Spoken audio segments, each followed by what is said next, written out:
we've told you about the TPP before.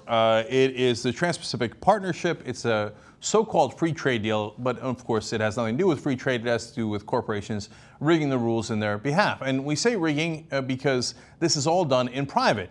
And the world leaders are allowed to look at it, but our Congress for a long time was not allowed to look at it. Even now, they can't bring their staff, they can't bring their lawyers, they can't take the actual agreement out of the room. They have to just take a quick look at it and then it explodes. Okay.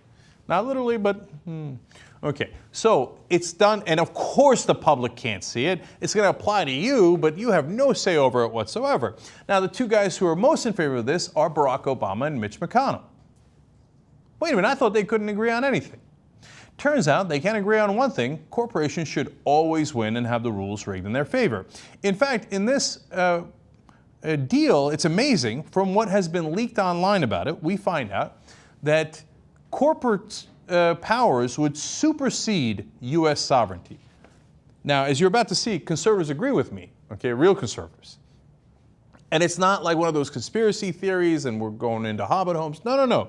The corporations, there's a real legal mechanism in which to do this. They could take us to international court and say, your environmental laws that are protecting the kids of Arkansas or Hawaii or whatever it might be, they violate my right to make money.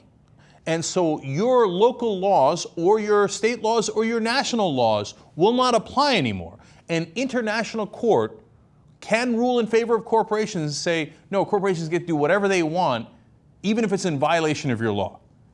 Isn't that amazing?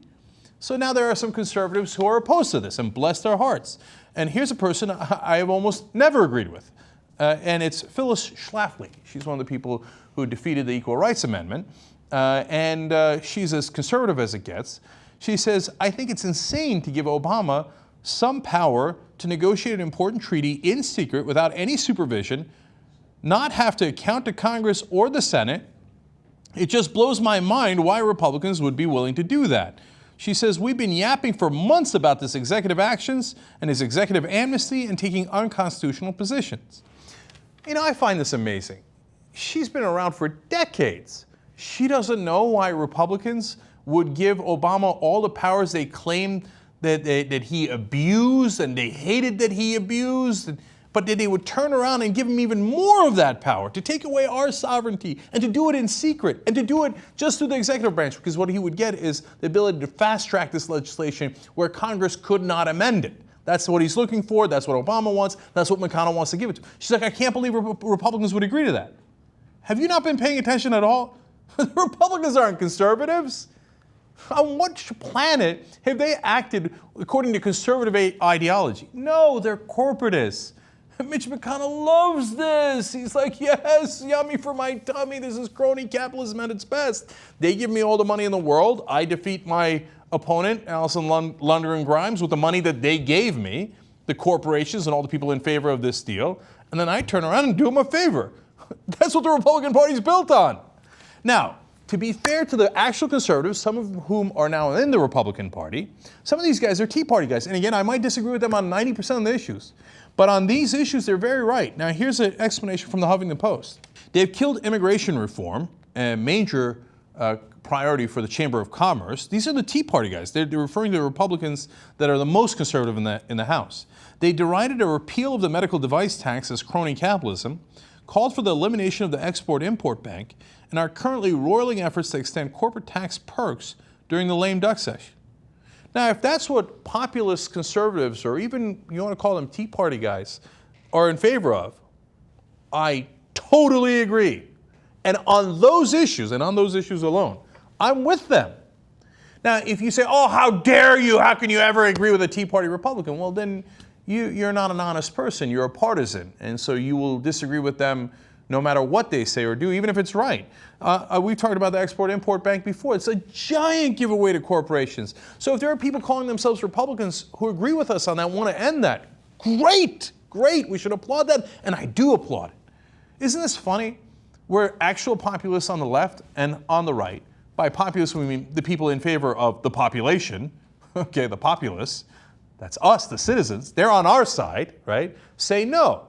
The corporatists on both sides, McConnell, Boehner, of course, also in favor of this, and Barack Obama are like, yes, yes. Obama promised you change. McConnell and Boehner said they were, oh, the Republican Party's for you to create jobs. Okay, no, it's for the benefit of corporations. Okay, so it's funny because Mitch McConnell, back in the 90s, ran against a different opponent and accused Beshear, who's now, by the way, the governor of Kentucky, but at the time they were running against each other for the Senate, accused Beshear of taking foreign money to do the bidding of foreign corporations. Look at this ad he used to run. Oh, Beshear's a state fair champion at fleecing taxpayers, raising taxes and fees 40 times. But now Beshear's going international, getting rich off of foreign trade treaties that are sending jobs down to Mexico, taking thousands of dollars from them foreign agents and lobbyists. While Mitch McConnell pushed for a ban on foreign political money. He's been fighting foreign trade abuses, protecting jobs. That lawyer lobbyist Beshear's running some mighty slick ads, but don't let him pull the wool over your eyes. That ad is offensive in so many ways. But let's just talk about the heart of it here. It said in the ad, he's getting rich off of foreign trade treaties. Exactly what Mitch McConnell is doing now. Now, look, Mitch McConnell's a notorious liar, so I don't think he ever meant it in the first place. But some of you might be wondering, well, how about the real conservatives? And there are real conservatives, as I just told you here, that are in the Republican Party. Will they stay true? I mean, Ted Cruz and Rand Paul, they're supposed to be libertarians. They're supposed to be Tea Party guys, right? Are they going to stay true and vote against all these things? We'll see. That's what McConnell said he was going to do, and he turned around and was the champion of the other side. Now, why do you think they turn around? It's the money, Lebowski.